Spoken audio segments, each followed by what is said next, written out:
Okay, so like want to dive into codependency. But maybe you're kind of, tired of the usual self-help stuff. Yeah, that's where this deep dive gets interesting, right? Totally. We're ditching the textbooks this time, Yeah. picking up something different, like way different. Okay, I like where this is going. So there's this online shop called Lestallion, and they sell these journals with prompts all about mental health. I've seen those. And they have this one journal with 50 prompts all about codependency. Interesting. So we're using that as our source material. Yep. Because, like, who would think that a list of questions could be so insightful? It's all about how you use them. Yeah, it's targeted self-reflection. That's where the real power is, I think. Exactly. So codependency, just a quick reminder, it's when you're, like, way too reliant on other people to feel good about yourself. You need that external validation, constantly seeking approval. Right, and these prompts are supposed to help you figure out if that's, like, happening in your own life. It's about recognizing those patterns, those tendencies you might not even realize are driving your behavior. Okay, so let's dive into some of these prompts, because, like, some of them, whoa, they really made me think. All right, hit me. One that stopped me in my tracks. Think about a time you felt guilty for saying no. Like, I feel that all the time. But is that a codependency thing or just me? Well, that's the question, isn't it? I mean, we all feel guilty sometimes when we disappoint someone. That's natural. Right. But for someone struggling with codependency, that guilt, it runs much deeper. Okay, so what's the connection there? Help me understand. So imagine someone who always felt like they had to be the good kid, always putting everyone else first. It can get ingrained. Ah, so their family dynamic plays a role. Often, yeah. And those early experiences can really shape how we navigate relationships later on, even subconsciously. Wow, so this prompt, it's like it forces you to face those patterns head on. Exactly. Am I saying yes because I genuinely want to, or because I'm terrified of disappointing someone? That's what it makes you ask yourself. That is powerful. So it's not about never feeling guilty. It's about understanding where that guilt's coming from. Exactly. If it's rooted in this fear of asserting your own needs, that's a sign you might need to reevaluate some things. And that's where these prompts are so helpful, right? They make you question everything. Speaking of questioning everything, check this out. Consider your hobbies and interests. How do they reflect your true self? Interesting. What was your initial reaction to that one? Okay, well, first I was like, wait, are my hobbies weird? Mm-hmm. But seriously, how does that relate to codependency? It seems kind of random. Not at all. Think about it when we're so focused on other people, our own passions, interests, those things that make us unique, they can get pushed aside. So, like, rediscovering those things, that actually helps you have healthier relationships. It's a huge part of it. It's about you, your identity, outside of your relationships. Because the more fulfilled you are on your own, The better your relationships with others will be. It's like you can't pour from an empty cup, right? See- Although, knowing me, I'd probably just try to find someone else to fill it for me. See, codependency is sneaky. it really is. But awareness, that's the first step. And that's what these prompts are all about. Okay, so we've talked about guilt, hobbies, but what about, like, those relationships where you just feel drained, like your needs aren't being met at all? That's where boundaries come in. And this journal, Lestallion, they seem big on boundaries and for good reason. Which makes sense, right? Codependency thrives when boundaries are weak or non-existent. Totally. If you don't know where you end and the other person begins, it's easy to get lost. Seriously. So there's this prompt, and this one's big. Are there any relationships where your boundaries are often crossed? Whoa. Makes you think. Because it forces you to actually pinpoint those relationships.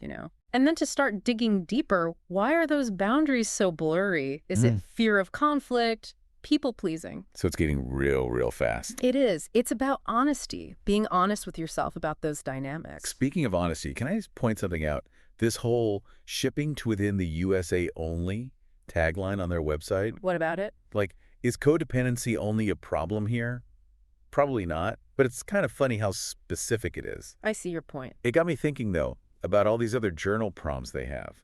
I was looking at their blog, and there's like 50 journal prompts for mental health, 50 meditation journal prompts, even 50 social emotional journal prompts. Wow, that's a lot of journaling. Are we, like, obsessed with journaling our feelings these days or something? It's definitely a trend. But why? Good question. Right.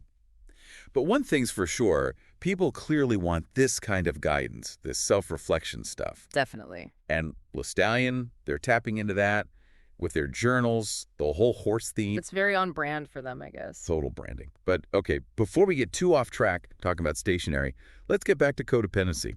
We've only just started with these prompts. Barely scratched the surface. Exactly. And in the next part of this deep dive, we're going to unpack the prompts that go beyond just identifying the problem. We're talking solutions. How to actually build those healthier relationships. So stick with us. It's going to get good. It's kind of crazy, you know? We can go our whole lives with these habits and patterns, especially in relationships, and never really stop and think about them. Totally on autopilot. Exactly. And that's the beauty of journaling prompts like these. It's like hitting the pause button, you know? Makes you step off the treadmill for a second and really examine why you do the things you do. Love that. Okay. Ready for another prompt? Get me. All right, this one's a doozy. Write about a time you felt you had to fix someone else's problems. Ooh, that's a good one. Right, and listen, I am a total fixer by nature, so this one, spoke to my soul. Mm-hmm. But how do you know when it's just you being helpful and when it crosses that line into codependency?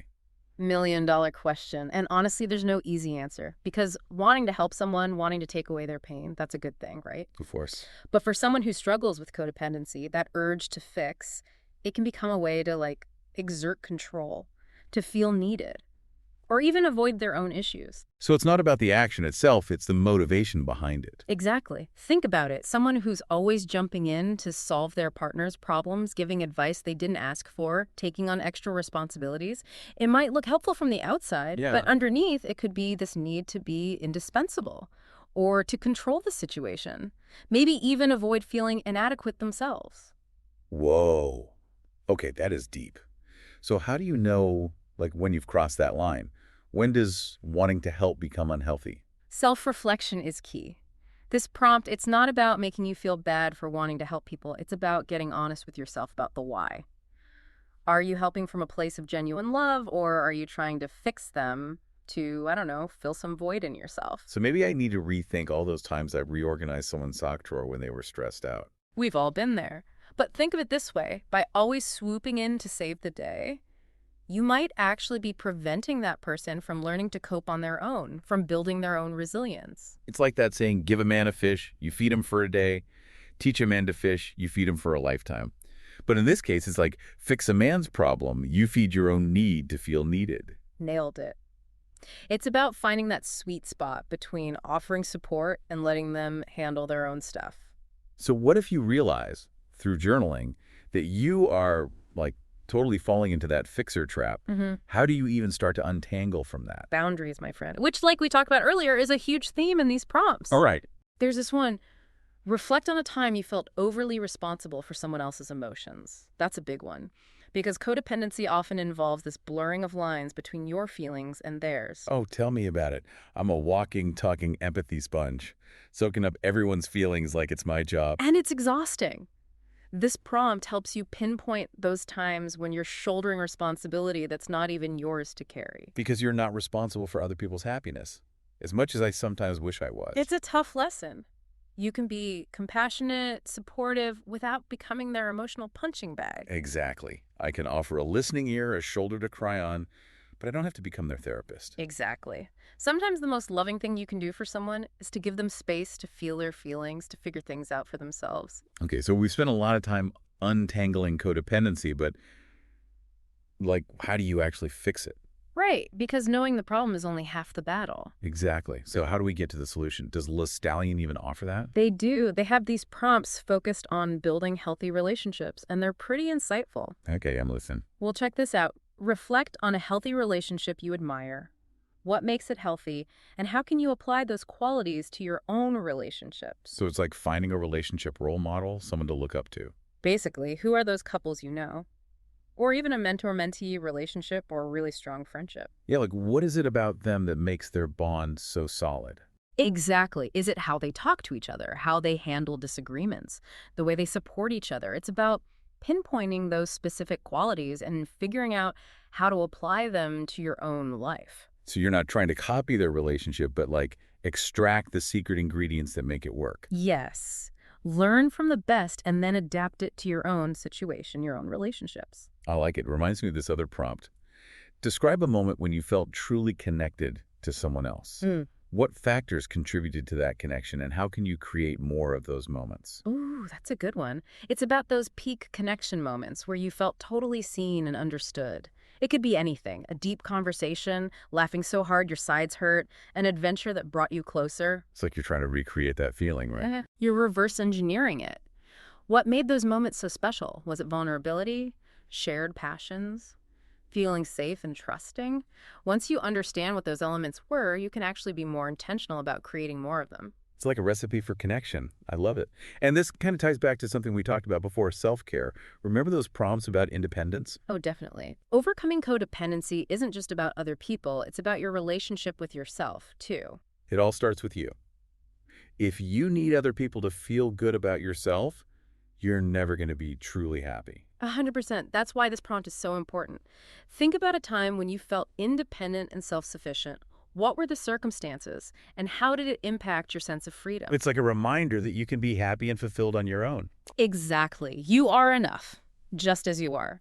And tapping into those memories of independence, it can be really empowering. Okay, so to wrap things up, we've gone deep on codependency, dissected these journal prompts, and even brainstormed some strategies for building healthier, more fulfilling relationships. It's a lot to digest, for sure. It is. But remember, the beauty of journaling is that you can go at your own pace, no pressure.